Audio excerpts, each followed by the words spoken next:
మనం ఈరోజు arithmetic class number 4 topic number system లో ఉన్నాం. ఇందులో 31 క్వశ్చన్ చూడండి. లాస్ట్ క్లాస్ వరకు 30 క్వశ్చన్స్ చేసాం. ఇది 31 చూడండి. In a group of 40 persons, 15 in a group of 40 persons, 15 drink tea but not coffee, and 18 drink coffee but not tea. If they drink at least one of the drinks, how many persons in the group drink tea? అంటే మొత్తం 40 members అనేవారు ఉన్నారు. అందులో 15 members అనేవారు tea తీసుకుంటారు కానీ coffee తీసుకోరు. అందులో 18 మెంబర్స్ అనేవారు కాఫీ తీసుకుంటారు కానీ టీ తీసుకోరు. అయితే if they drink at least one of the drinks, అంటే టీ గానీ కాఫీ గానీ ఏదో ఒకటి తీసుకునేవారు ఉంటారు అన్నమాట. అంటే టీ గానీ కాఫీ గానీ తీసుకోలేనటువంటి వాళ్ళు ఎవరు లేరు. కనీసం ఎవరైనా ఒక పర్సన్ తీసుకున్నట్లయితే అతను టీ అని తాగాలి, లేకపోతే కాఫీ అని తాగాలి, అలా ఉన్నారు. అయితే how many persons in the group drink tea? So ఎలా చేస్తామంటే మనకు కావాల్సింది టీ తాగేవాళ్ళు కావాలి కాబట్టి టోటల్ పర్సన్ నుండి టీ తాగిన వాళ్ళు తీసిస్తే మనం టీ తాగేవాళ్ళు వారు వస్తున్నారు అనమాట. మొత్తం ఎంతలో ఉన్నారు? 40% ఉన్నారు. 15 ఎవరు టీ తాగుతున్నారు. సో వాళ్ళు మనకు అవసరమే. 18% ఎవరున్నారు? కాఫీ తీసుకుంటారు కానీ టీ తీసుకోరు. కాబట్టి మనకు కావాల్సింది టీ ఓన్లీ టీ. అంతేనా? టీ తాగేవాళ్ళు కావాలంటే టీ తాగేవాళ్ళు కాఫీ తాగిన వాళ్ళు, కాఫీ తాగిన వాళ్ళు టీ తాగిన వాళ్ళలో మనకి ఏం కావాలంటే టీ తాగిన వాళ్ళు తీసేస్తే కాఫీ తాగిన వాళ్ళు తీసేస్తే మన టీ తాగిన వాళ్ళు అనేవారు వస్తుంది అన్నమాట. సో చూడండి, ద నెంబర్ ఆఫ్ ఆన్సర్ ఇది. The number of persons, the person drink tea. Tea తాగేవాళ్ళు మనకు కావాలంటే టోటల్ పర్సన్స్ నుండి టీ తాగిన వాళ్ళు ఎవరు? 18 persons. టీ తాగనంటే కాఫీ తాగుతున్నారు వాళ్ళు మనకు వద్దు, మనకు ఓన్లీ టీ తాగిన వాళ్ళే కావాలి కాబట్టి మొత్తం నుండి టీ తాగిన వాళ్ళు తీసేస్తే కాఫీ తాగిన వాళ్ళు తీసేస్తే మనకి ఓన్లీ టీ తాగే వాళ్ళు ఎంతగా వస్తుంది అనమాట. సో 40లో 18 తీసేస్తే ఎంత వస్తుందండి? 22 persons. 22 ఏంటి? ఓన్లీ టీ తాగేవాళ్ళు మాత్రమే వస్తుంది అనమాట. అంటే ఈ 22లో ఈ 15 మెంబర్స్ కూడా యాడ్ అయి ఉన్నారు. అది మొత్తం 40 ఉన్నారు. 40లో 15 మెంబర్స్ టీ తాగుతున్నారు, వాళ్ళు మనకు కావాలి. 18% టీ తాగరు, వాళ్ళు మనకు వద్దు. మనకు కావాల్సిన టీ తాగిన వాళ్ళు కావాలి కాబట్టి టోటల్ పర్సన్ నుండి కాఫీ తాగే వాళ్ళు తీసేస్తే మనకి టీ మాత్రమే తాగే వాళ్ళు వారు వస్తుంది అన్నమాట. నెక్స్ట్ 32 ఆన్సర్ చూద్దాం. 32 ఆన్సర్ ఏమన్నాడు చూడండి. A sum of 100 is dividing among A B C. ఒక 100 రూపాయలు ఉన్నాయి. Sum of 100 rupees. ఇక్కడ రూపీస్ సింపుల్ ఉంటుంది, నేను రాయలేదు. 100 రూపీస్ ని ఏబిసి అనే ముగ్గురు వ్యక్తుల్ని డివైడ్ చేయాలి. ఎలా డివైడ్ చేశారు చూడండి. If A and B together receive 70 rupees. ముగ్గురికి కలిపి ఎంత డివైడ్ చేయాలనుకున్నామంటే 100 రూపీస్ డివైడ్ చేయాలనుకున్నాం. ఏ ప్లస్ బిలు ఇద్దరు కలిపి ఎంత తీసుకున్నారంటే 70 రూపీస్ తీసుకున్నారు. బీసీలు ఇద్దరు కలిపి ఎంత తీసుకున్నారంటే 50 రూపీస్ తీసుకున్నారు. అయితే బి తీసుకున్న అమౌంట్ ఎంత అంటే మనం ముగ్గురికి కలిపి ఏ ప్లస్ బి ప్లస్ సి ముగ్గురికి కలిపి ఎంత అమౌంట్ ఇవ్వాలనుకున్నామంటే 100 రూపీస్ ఇవ్వాలనుకున్నాం. ఏబి ఇద్దరు కలిపి ఎంత అమౌంట్ తీసుకున్నారంటే 70 రూపీస్ తీసుకున్నారు. ఏ ప్లస్ బి ఇద్దరు కలిపి ఎంత తీసుకున్నారంటే 70 రూపీస్ తీసుకున్నారు. అలాగే బీసీ ఇద్దరు కలిపి ఎంత తీసుకున్నారంటే 50 రూపీస్ తీసుకున్నారు. బి ప్లస్ సి ఎంతంటే 50 రూపీస్ తీసుకున్నారు. అయితే బి ఒక్కడే ఎంత అమౌంట్ తీసుకున్నాడో అది కావాలి. ఏ ప్లస్ బి డేటా ఉంది, బి ప్లస్ సి డేటా ఉంది, మనకు కావాల్సింది బి యొక్క డేటా ఉంది. ఈ రెండుని కలిపండి, ఈ రెండు ఈక్వేషన్ కలిపేస్తే A plus B plus B plus C add చేస్తున్నాం. అంటే ఎంత వస్తుందండి? ఇది 70 ప్లస్ 50. 70 ప్లస్ 50 ఎంత? 120 వస్తుంది. అంటే A plus 2b plus C అంటే ఎంత వస్తుందంటే a plus 2b 2 times b 2b plus c equal to 120. Let us చూడండి, ఇప్పుడు ఈ ఈక్వేషన్ తీసేస్తే ఏ క్యాన్సిల్ అవుతుంది, సి క్యాన్సిల్ అవుతుంది. 2b నుంచి b తీస్తే అంటే ఈ రెండు ఈక్వేషన్ సాల్వ్ చేసాం అనుకోండి, అప్పుడు ఎంత వస్తుందంటే 2b నుంచి b తీస్తే మనకి ఎంత వస్తుందంటే b వస్తుంది. b వాటా ఎంత అంటే 20 రూపాయలు అన్నమాట. 120 నుండి 20 తీస్తే ఎంత వస్తుందంటే మనకి 20 రూపాయలు వస్తుంది. సో b వాటా ఎంత అంటే 20 రూపీస్. సో ఈ క్వశ్చన్ అన్ని కూడా ఎస్ఎస్సి సిజిఎల్ అంటే combined graduate level previous paper ఉన్నవేనండి, ఎంత ఈజీగా ఉన్నాయన్నమాట. నెక్స్ట్ 33 చూద్దాం. 33 ఆన్సర్ ని చూద్దాం. 33 ఆన్సర్ చూడండి. A and B together have 158 rupees. A బిల్ ఇద్దరు కలిపి ఎంత అమౌంట్ ఉందంటే 158 రూపాయలు తీసుకున్నారు. C has 101 rupees less than A plus B. What have than A plus B together. So సికి అమౌంట్ ఎంత వస్తుందంటే ఏ ప్లస్ బిలు అమౌంట్ ఎంత తీసుకున్నారో వాడికంటే 101 రూపాయి తక్కువగా ఉంటుంది. B has 23 rupees more than C.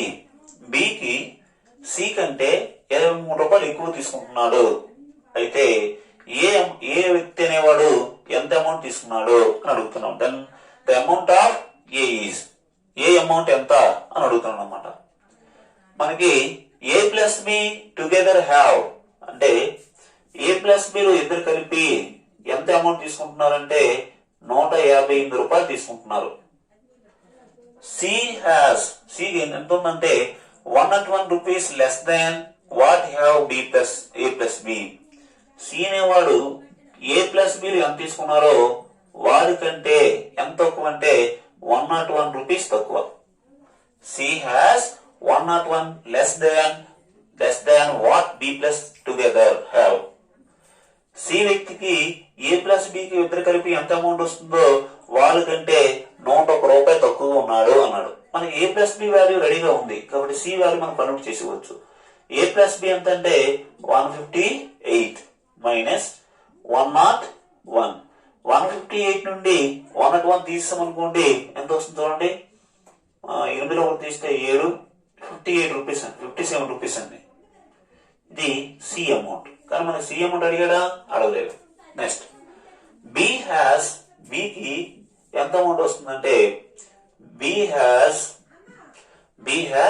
23 rupees more than C.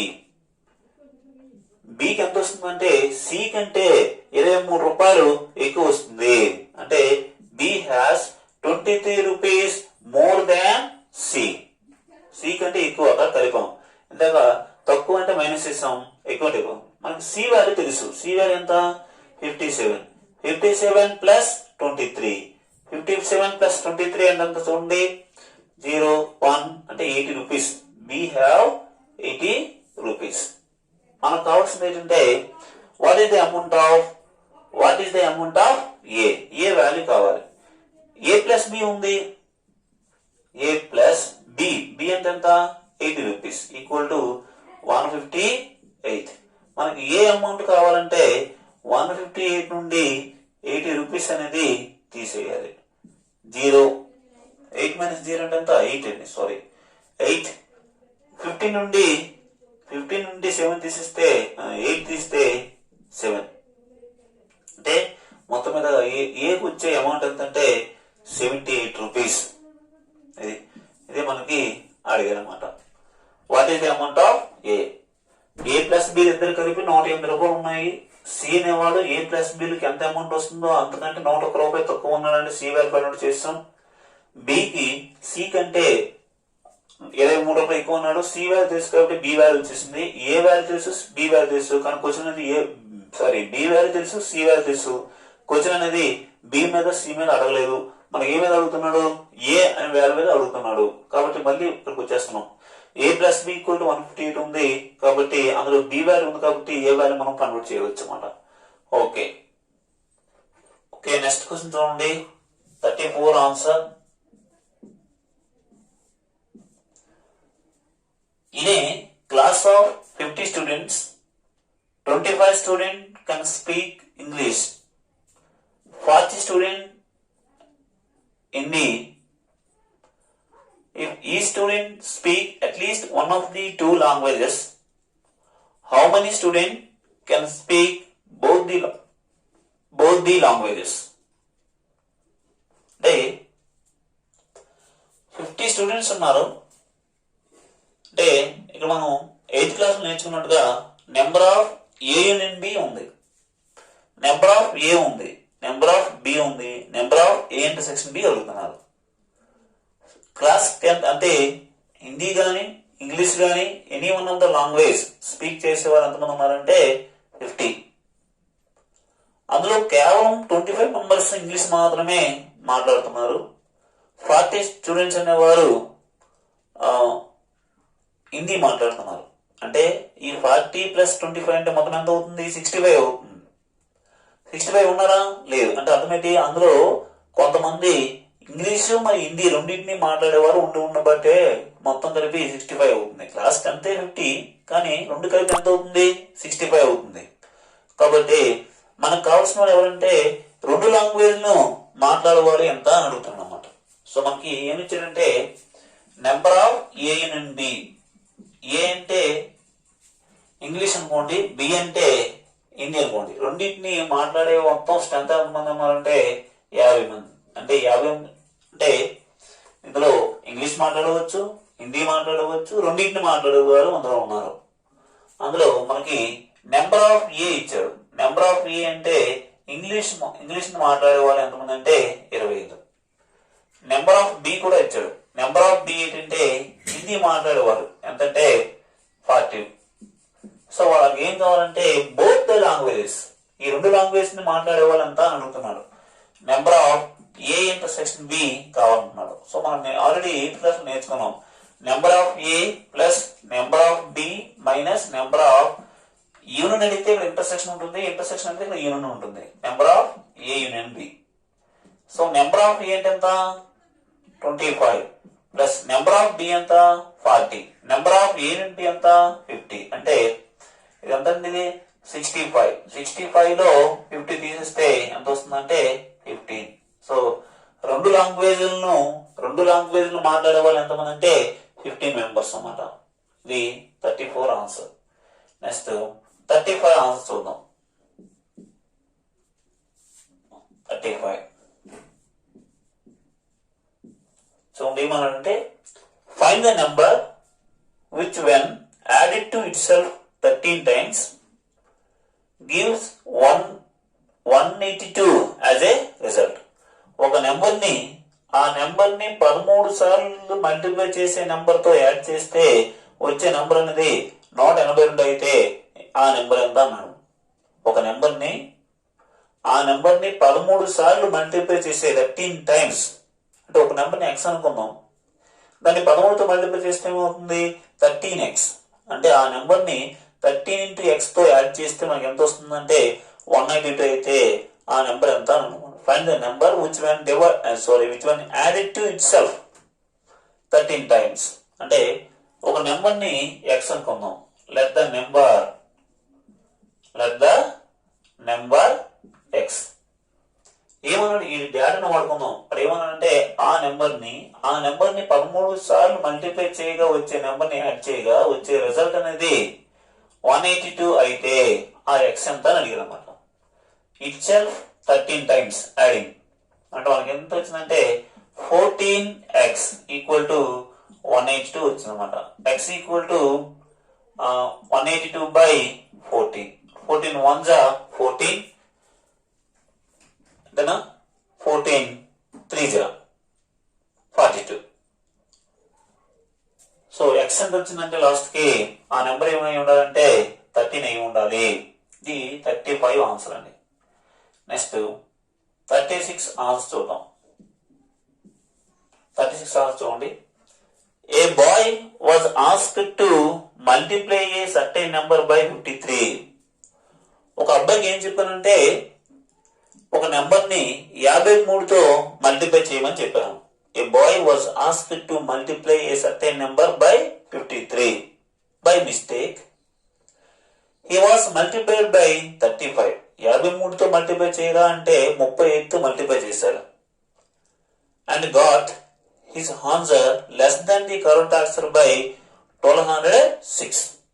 ఇలా చేయడం వల్ల కరెక్ట్ ఆన్సర్ కంటే వాడు చేసిన ఆన్సర్ అనేది ఎంత తక్కువ వచ్చిందంటే 1206 తక్కువ వచ్చింది. అయితే ఎందుకు ఆ నెంబర్ ఏంటి, ఆ మల్టిప్లై చేయమన్నటువంటి నెంబర్ ఏంటి అని అడుగుతున్నాం అనమాట. ఒక నెంబర్ ని ఎక్స్ అనుకుందాం. 53 ఇంటూ ఎక్స్ అనేది కరెక్ట్ ఆన్సర్. కానీ ఆ ఎక్స్ ని దేంతో మల్టిప్లై చేశాడు, 35తో మల్టిప్లై చేశాడు. అంటే కరెక్ట్ ఆన్సర్ కి రాంగ్ ఆన్సర్ వస్తుంది అన్నమాట ఇది. సో కరెక్ట్ ఆన్సర్ ఒకటి ఉంటుంది, అది ఎంతంటే 53 ఇంటూ ఎక్స్. ఇప్పుడు అదే ఎక్స్ ని దేంతో మల్టిప్లై చేశాడు, 35తో మల్టిప్లై చేశాడు అన్నమాట. అంటే కరెక్ట్ ఆన్సర్ కి రాంగ్ ఆన్సర్ కి చూడండి less than the correct one. అంటే కరెక్ట్ వన్ కంటే రాంగ్ వన్ మధ్య గ్యాప్ ఎంతంటే ఇది కరెక్ట్ ఆన్సర్ కాదు, రాంగ్ ఆన్సర్ కాదు. కరెక్ట్ ఆన్సర్ కి రాంగ్ ఆన్సర్ కి మధ్య డిఫరెన్స్ వాల్యూ ఎంతంటే 1206. అయితే ఇందుకు ఆ నెంబర్ ఏంటి, ఆ మల్టిప్లై చేయమన్నటువంటి నెంబర్ ఏంటి అని అంటున్నాడు. కాబట్టి ఆ నెంబర్ ని ఎక్స్ అనుకుందాం. Let the number x. ఒక నెంబర్ ని ఎక్స్ అనుకుందాం. వాటిని 53తో మల్టిప్లై చేయమను. Multiply number by 53. ఇది ఒరిజినల్ ఆన్సర్. 53 ఎక్స్ అనేది మనకు రావాల్సిన ఆన్సర్, నాకు రావాల్సిన ఆన్సర్. కానీ అబ్బాయి ఏం చేశాడంటే ఈ నెంబర్ ని దేంతో మల్టిప్లై చేశాడంటే 35తో మల్టిప్లై చేశాడు. అప్పుడు కరెక్ట్ ఆన్సర్ యాక్చువల్ ఉంది, రాంగ్ ఆన్సర్ వాడు వచ్చింది. ఈ కరెక్ట్ ఆన్సర్ కి రాంగ్ ఆన్సర్ కి మధ్య డిఫరెన్స్ అంటే టిల్డా ఏది ఎక్కువ అది ఆ గ్యాప్ ఎంత అంటే 1206 అని ఇచ్చాడు. అయితే ఆ నెంబర్ ఎంత అని అడిగాడు. అంటే ఆ ఎక్స్ అనే నెంబర్ ఎంత అని అడిగాడు అనమాట. అంటే 53x minus 35x equal to 1206. So 53 నుండి 35 తీస్తే ఎంత అవుతుందండి, 8 అంటే 13లో 5 తీస్తే 8 18 వస్తుంది. 40 53. 18x equal to 1206. x equal to 1206 by 18. Answer ఏమండి తెలియదు. So 6 2 12, 6 1 6, 6 3 18, sorry 3 6 18, next 3 6 next 18 2, 3 7 21. So answer ఎంతంటే therefore x ఈక్వల్ టు 67. అలాగే 37 ఆన్సర్ చూద్దాం.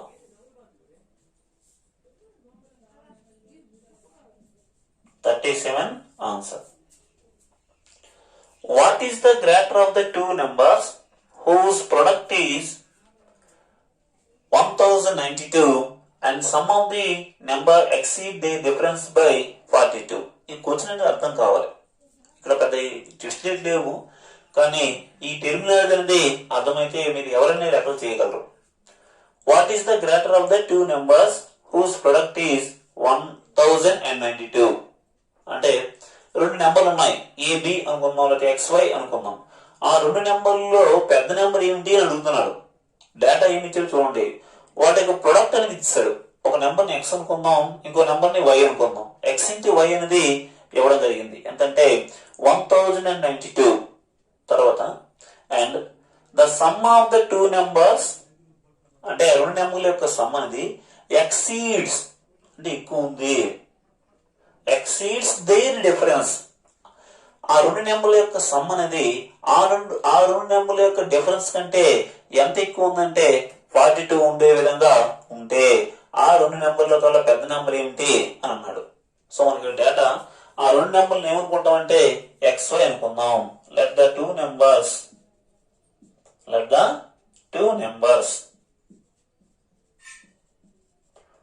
ఆ రెండు నెంబర్లు ఏమనుకున్నాం అంటే X అండ్ Y. వాడు ఏమిచ్చాడంటే product of two numbers equal to 1092 అని ఇచ్చాడండి. దీన్ని బట్టి X ఎంత Y ఎంత ఫైండ్ అవుట్ చేయగలమా? డైరెక్ట్ గా ఫైండ్ అవుట్ చేయగలం. తర్వాత ఇంకా ఏమిచ్చాడంటే ఇది జాగ్రత్తగా గమనించాలి. The sum of the two numbers, ఆ రెండు నెంబర్ల యొక్క sum x plus y, okay, and exceeds అంటే ఎక్కువ ఉంటుంది, ఈ సమ్ అనేది ఎక్కువ ఉంది. దేనికంటే ఎక్కువ ఉంది? ఎక్సీడ్స్ దేర్ డిఫరెన్స్, అంటే ఎక్స్ మైనస్ వై కంటే ఇది some of the two numbers, difference of the two number exceeds, some అనేది వాటి డిఫరెన్స్ కంటే ఎంత ఎక్కువ ఉందంటే 42 ఉందని ఇచ్చాడు. దీన్ని సింప్లిఫై చేద్దామండి. X plus y minus x minus of minus y plus y that's equal to 42. X x cancel అయిపోతుంది. వై ప్లస్ వై అంటే 2y ఈక్వల్ టు 42, అంటే y ఈక్వల్ టు 21 అవుతుంది. y 21 అని తెలిసింది. y 21 కాబట్టి మరి ఎక్స్ ఎంత చూద్దాం. ఎక్స్ ఎంత అవుతుందంటే x equal to 1092 by y. Y అంటే ఎంత? 21. 21 అంటే క్యాన్సిల్ చేద్దాం. 21 8 జా సారీ 5 జా 21 5 జా 5 అవుతుంది, ఇక్కడ 10 అవుతుంది, అంటే 4 ఉంటుంది. 2 జా 42. అంటే ఎక్స్ ఎంత వచ్చిందంటే 52 రావడం జరిగింది. వై ఎంత వచ్చిందంటే 21 రావడం జరిగింది. అయితే ఎక్స్ ఎంత వై ఎంత అని అడగలేదు. వాడు ఏమన్నాడంటే what is the greater of the two numbers, ఆ రెండు నెంబర్ల కల్లా పెద్ద నెంబర్ ఏంటి అన్నాడు. మరి పెద్ద నెంబర్ ఏంటి? 52. therefore the greater number is the greater GREA the greatest of greater number. The greater number is అదేంటంటే 52. ఇది మన ఆన్సర్ అండి. గ్రేటర్ నెంబర్ ఎంత అంటే 52. 21 అనేది జస్ట్ మనం ఒక ఎగ్జాంపుల్ గా తీసుకున్నాం. ఓకే, ఆన్సర్ ఎంత అంటే 52. ఇది మీకు డీటెయిల్ గా చెప్తున్నాను కానీ కాంపిటేటివ్ లో మీరు షార్ట్ కట్ లో రాయాలి. అంటే ఇదంతా అనాలిసిస్ చేసి స్పీడ్ గా రాయే విధంగా రాసుకోవాలన్నమాట. అంటే ఇది నార్మల్ గా రాస్తున్న ఎంత టైం పడుతుందని, ఇది 30 సెకండ్ లో చేసే విధంగా మీరు తయారవ్వాలన్నమాట. అంటే కాన్సెప్ట్ వైజ్ గా నేర్చుకుంటున్నాం కాబట్టి కొంచెం లేట్ గా ఉంటుంది. నేర్చిన తర్వాత వాట్ ఈజ్ వాట్ అని తెలుసుకున్న తర్వాత మీరు స్పీడ్ గా చేయగలరు. ఓకేనా? ఓకే, నెక్స్ట్ క్వశ్చన్ నెంబర్ 38 చూడండి. Question number 38. In a division sum, the divisor is 10 times the quotient and 5 times the remainder. అంటే డివైజర్ గురించే ఎక్కువ హైలైట్ చేస్తున్నాను అనమాట. డివైజర్ అనేది కోషెంట్ కి 10 రెట్లు ఉంది, మరియు డివైజర్ అనేది రిమైండర్ కి 5 రెట్లు ఉంది. 5 times the remainder. అంటే ఇక్కడ నుంచి ఈ డివైజర్ అనేది కోషెంట్ కంటే 10 times ఉంది. డివైజర్ అనేది రిమైండర్ కంటే 5 times ఉంది. అయితే ఇఫ్ ద రిమైండర్ ఈజ్ 28, ఒకవేళ వాటి యొక్క రిమైండర్ అనేది 28 అయితే దెన్ ద డివిడెంట్ ఈజ్, అంటే డివిడెంట్ ఎంత అని అడుగుతున్నాడు. అంటే ఇది తెలియాలంటే ఈ 3 క్వశ్చన్లు ఒకేలా ఉన్నాయి. ఈ 3 క్వశ్చన్ తెలియాలంటే ముందు మనకి ఇది తెలియాలండి. ఏ అనే నెంబర్ ని బి అనే నెంబర్ తో డివైడ్ చేసేటప్పుడు క్యూ అనే కోఎఫిషియంట్ ఆర్ అనే రిమైండర్ వస్తుంది. మరి బిని ఏమంటారంటే డివైజర్ అని అంటారు, ఏని ఏమంటారంటే డివిడెంట్ అని అంటారు, క్యూని ఏమంటారంటే కోఎఫిషియంట్, ఆర్ ఏమంటారంటే రిమైండర్ అంటారు. సో మనకి ఏ కావాలంటే dividend equal to divisor into coefficient BQ plus R. A equal to BQ plus R. B అంటే ఏంటి? డివైజర్. Q అంటే ఏంటి? కోషియంట్. R అంటే ఏంటి? రిమైండర్. A అంటే ఏంటి? Dividend. Dividend equal to divisor into quotient plus remainder. ఈ value తెలియాలండి. So మనకి ఈ లెక్కలో మనకి ఏమి ఇచ్చాడంటే క్లారిటీగా ఒకటి ఉంది. రిమైండర్ అనేది 28 అని ఇచ్చాడు. సో R అనేది 28 అనేది ఇవ్వడం జరిగింది. మరి డివైజర్ అనేది ఎలా ఉంది? 5 times ద కోషియంట్. డివైజర్ వాళ్ళ లాస్ట్ డివిడెంట్ ఎంత అండి కదా, డివైజర్ సారీ స్ప్లింగ్ తో రాశాను. Divisor DIVISOR. డివైజర్ అనేది 10 times ద కోషియంట్. 10 times ద quotient. QOTIENT quotient. And also the divisor is, అక్కడ ఉన్న రిలేషన్ రాస్తున్నమాట. Divisor is 5 times the remainder, 5 times the remainder. మనకి రిమైండర్ అనేది క్లారిటీగా ఉంది. సో మనకి డివైజర్ వచ్చేస్తుందండి. Divisor equal to 5 into 5 times the remainder 28 అండి. అంటే 8 44, 5 10 14. ఇది మొత్తం మీద డివైజర్ వాల్యూ వచ్చింది. ఇప్పుడు నాకు కోషియంట్ కావాలి అంటే ఈ రిలేషన్ వాడుకోండి. అంటే 140 equal to 10 times the quotient. So మొత్తం మీదుగా కోషియంట్ ఈక్వల్ టు 140/10 అంటే 14. కోషియంట్ వచ్చింది. చూడండి మనకి ఇక్కడ రిమైండర్ ఉంది, డివైజర్ కూడా ఫైండ్ చేస్తాం.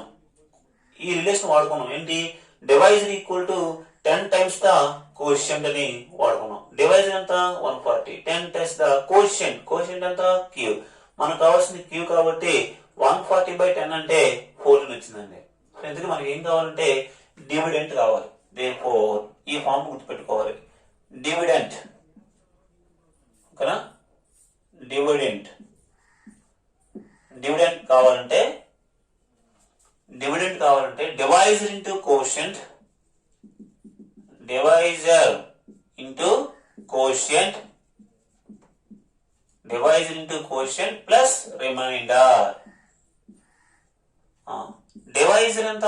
చూడండి డివైజర్ ఫైండ్ చేసిన ఎంత? 140 ఇంటూ కోషియంట్ ఎంత అండి? 14 ప్లస్ రిమైండర్ ఎంత అండి? 28. ఈ సింపుల్ చేస్తే మనకు కావాల్సినటువంటి డివిడెంట్ అనేది వస్తుంది. 14 స్క్వేర్ ఎంత? 196 అనుకుంటాను. 14 స్క్వేర్ అంటే 14 into 14 4 16 1 4 5 1 4 1 అంటే 196 అండి. 14 స్క్వేర్ అంటే 196, పక్కన 0 ఉంది, ప్లస్ 28. సో 8 ప్లస్ 8 ఇది కూడా 8, 1988 ఆన్సర్ అన్నమాట. 38 ఆన్సర్. ఇప్పుడు 39 ఆన్సర్ చూద్దాం. 39 ఆన్సర్ చూడండి. 39 ఏమడుగుతుందంటే in a question of division, దీని ప్యాటర్న్ ఏమంటారంటే డివిజన్ కోషియంట్, లేకపోతే దీన్ని డివిజన్ క్వశ్చన్ గా తీసుకోవచ్చు. Divisor is 7 times the quotient and 3 times the remainder. The remainder is 28. Remainder అనేది ఒకవేళ 28 అయితే సేమ్ ఇదే మోడల్. మనకు రిమైండర్ అనేది ఇవ్వడం జరిగింది 28. డివైజర్ అనేది వాడు ఏమి ఇచ్చారు చూడండి. Divisor is 7 times the quotient, 7 times the quotient. అలాగే ఇంకా ఏమి రిలేషన్ ఇచ్చాడంటే అండ్ ఆల్సో డివైజర్, ఇది కూడా డివైజర్ ఇదే. Divisor is 3 times the reminder, 3 times the reminder. So 3 into 3 times the remainder 28. 3 24, 2 3 6 7 84 అండి. డివైజర్ ఎంత అంటే 84 క్లారిటీగా ఉంది. ఆ 84 ఇక్కడ వేయండి. 84 equal to 7 times quotient. So quotient కావాలంటే 84/7 అంటే 12. వెళ్ళిపోద్దాం. ఓకే. సో మనకు మొత్తంగా రిమైండర్ తెలుసు, డివైజర్ తెలుసు, కోషియంట్ తెలుసు. మనకి ఏం అడుగుతున్నాడు? ద డివిడెంట్ కావాలంటే ఇదే ఫార్ములా. డివిడెంట్ కావాలంటే dividend equal to divisor into quotient, plus remainder. Okay. Divisor ఎంత చూడండి. డివైజర్ ఎంత? 84 ఇంటూ కోషియంట్ ఎంత? 12 ప్లస్ రిమైండర్ 28. ఈ రెండు మల్టిప్లై చేసి వాటిని 28 తో యాడ్ చేయాలి. సో 84 into 12 అంటే 4 8 2 4 8 8 16 1 4 4 1 8 8 0 1 008 ప్లస్ 28. వీటిని 28 తో యాడ్ చేస్తే 8 16 1 3 అంటే 103 1036. ఆన్సర్ ఎంతంటే 1036. నెక్స్ట్ క్వశ్చన్ నెంబర్ 40 చూద్దామండి. 40. A divisor is 25 times the quotient and 5 times the remainder. If the quotient is 16, the dividend is same అదే మోడల్. ఈ 3 మోడల్ కూడా ఒకటే. ఇది ఒకటి నేర్చుకుంటే మిగతా వస్తున్నట్టు అన్నమాట. సో అదేనండి. సో మనకి ఏమి ఇచ్చారంటే రిలేషన్ చూడండి. Divisor is 25 times the quotient. 25 times the quotient, and also divisor is 5 times the remainder. 5 times the remainder. Okay. If the quotient is 16, ఇక్కడ quotient గురించి ఇవ్వడం జరిగింది. Quotient is 16. దాని డివిడెండ్ అండి. కోషియంట్ తెలుసు. కోషియంట్ తెలిస్తే డివైజర్ తెలుస్తుంది. ఓకేనా? సో ఈ రిలేషన్ వాడుకుందాం. డివైజర్ ఇప్పుడు ఉంటున్నాం. Divisor equal to 25 times the quotient. అంటే 25 ఇంటూ 16 చేయాలండి. 25 ఇంటూ 16. 6 30, 6 12, 15, ఒక 5 5, ఒక 2 2, 400. ఓకే, 400. డివైజర్ ఎంత అంటే 400. సో ఇప్పుడు ఈ రిలేషన్ వాడుకుందాం. డివైజర్ తెలుసు. 400 equal to 5 times the remainder అని తెలుసు. కాబట్టి ఇప్పుడు మనకు రిమైండర్ కావాలంటే రిమైండర్ ఈక్వల్ టు 400/5. 5×40. రిమైండర్ కూడా వచ్చింది. సో మొత్తం మీద మనకు డివైజర్ ఉంది, కోషియంట్ ఉంది, రిమైండర్ ఉంది. మనకు వాడికి క్వశ్చన్ అనేది ఏమి అడిగాడు? What is the dividend? Dividend కావాలి కాబట్టి డివిడెంట్ అంటే ఏమనుకున్నాం? Divisor into quotient. డివైజర్ ఎంత? 400 ఇంటూ కోషియంట్. కోషియంట్ ఎంత? 16 ప్లస్ రిమైండర్ ఎంత? 8. దీన్ని సులువుగా చేస్తే మనకు ఆన్సర్ వచ్చేస్తున్నాం. 16 4 64, పక్కన 2 సున్నాలు ఉన్నాయి, ప్లస్ 80. సో ఎంతంటే 6400 ప్లస్ 80 ఎంతంటే that's equal to 6480. This is our required answer. 6480 అండి. సో మీరు అనుకోవచ్చు ఇది ఇంత లెంత్ ప్రాసెస్ ఉందా అనుకోండి. ఇది మనం కాన్సెప్ట్ వైజ్ గా నేర్చుకుంటున్నాం కాబట్టి కొంచెం టైం టేకెన్. అదే మనం కాన్సెప్ట్ నేర్చుకున్న తర్వాత దీన్ని స్పీడ్ గా చేయొచ్చు అన్నమాట. ఓకే.